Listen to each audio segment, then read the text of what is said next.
5 seconds. Start.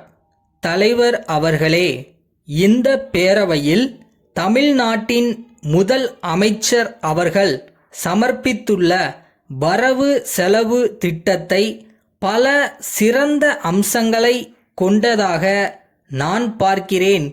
புதிய அரசாங்கம் பொறுப்பேற்ற பிறகு அதன் முழு ஆற்றலோடு தயாரிக்கப்பட்ட முதல் திட்டமாக இதனை கருத வேண்டியிருப்பதால் இதை குறித்து நாம் நன்கு ஆராய்வது அவசியமாகிறது.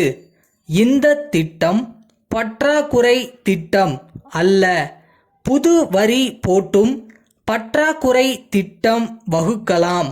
என்னை பொறுத்தவரை வரியே விதிக்காததை உயர்வு என்றோ சிறப்பு என்றோ நான் கருதவில்லை. அபிவிருத்திக்கு தேவைப்படுகின்ற பணங்களுக்காக வரிகள் போடுவது அவசியமே. எனினும் யாருக்கு வரிகள் போடுவது என்ற பிரச்சனைதான் இங்கே முக்கியம். அதை சொல்ல வேண்டிய நிலையை முன்னிட்டுத்தான் மாநில அரசாங்கம் மத்திய அரசாங்கம் ஆகியவற்றுக்கிடையே உள்ள பொருளாதார தொடர்பு இந்த நிதி நிலை அறிக்கையில் மிகவும் விமர்சிக்கப்பட்டிருக்கிறது. மாநில அரசாங்கம் மத்திய அரசாங்கம் ஆகியவற்றுக்குள்ள பொருளாதார நிலைமை, வரி விதிப்பு அதிகாரம், வரி பங்கீடு ஆகியவற்றை பற்றியெல்லாம் முதலமைச்சர் அவர்கள் விமர்சித்து இருக்கிறார்கள். இனிமேல் வரி விதிப்பதற்கில்லை என்ற உண்மையினை உணர்ந்து வரி போடுவதை தவிர்த்திருக்கிறார்கள். அதற்காக முதல் அமைச்சரை பெரிதும் பாராட்ட கடமைப்பட்டிருக்கிறேன். நம்முடைய பொருளாதாரத்தை முறைப்படுத்தி காட்டி மக்கள் மீது தாங்க முடியாத அளவுக்கு வரிகள் போடுவதை தவிர்த்து தாங்கக்கூடியவர்கள் மீது வரிகள் விதிக்க இந்த அரசுக்கு எந்த அதிகாரமும் இல்லை என்பதை அனுதாபமான நிலையில் அடக்கத்தோடு பண்பு கலந்த வார்த்தையிலே எடுத்துச் சொல்லியிருக்கும் முதலமைச்சர் அவர்களை நான் பாராட்டுகிறேன். அடுத்து, இலங்கை அகதிகள் பற்றிய பிரச்சனை மிக வருந்தத்தக்கதாகும். சிங்களத்தையும் சேர்த்து ஆண்ட தமிழ் மரபினர் இன்று கடலில் தூக்கி எறியப்பட்டு தமிழகம் வருகின்றார்கள். இதை நினைக்கின்ற போது மனம் கொஞ்சம் சங்கடம் அடையத்தான் செய்கிறது. சென்ற ஆண்டு வரை பர்மா அகதிகள் இங்கு வந்தார்கள். இந்த ஆண்டு இலங்கையிலிருந்து அகதிகள் வர இருக்கிறார்கள். இனிமேல் வந்து கொண்டே இருப்பார்கள். இந்த அகதிகள் பிரச்சனையில் மத்திய அரசு இன்னும் கொஞ்சம் பொறுப்போடு கடமையுணர்ச்சியோடு நடந்து கொண்டிருந்தால் இந்த சிக்கல் தோன்றியிருக்காது. இது சர்வதேச பிரச்சனை.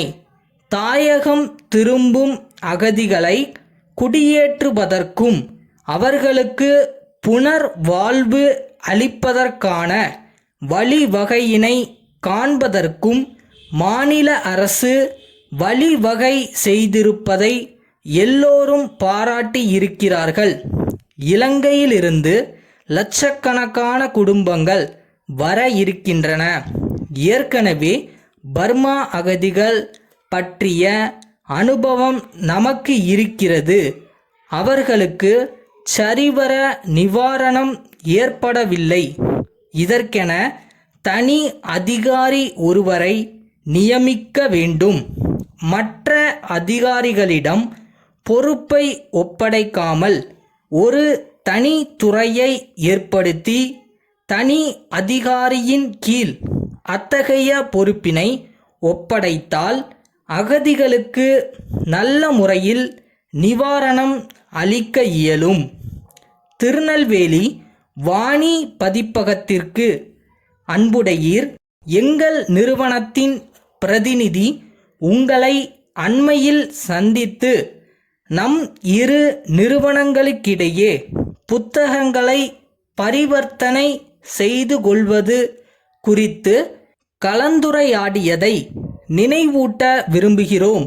தங்களுடைய கருத்தை நாங்கள் தீவிரமாக பரிசீலனை செய்து பார்த்ததில் உங்கள் விஞ்ஞான தொழில்நுட்ப புத்தகங்களெல்லாம் சற்று விலை கூடுதலாகவும் எங்களுடைய புத்தகங்களின் விலை குறைவாகவும் நிர்ணயிக்கப்பட்டிருப்பதை காணலாம். 200 பக்கங்களுக்கு தாங்கள் 15 ரூபாய் விலை நிர்ணயித்திருக்கும் போது நாங்கள் 400 பக்கங்களுக்கு 25 ரூபாய்தான் விலை வைத்துள்ளோம்.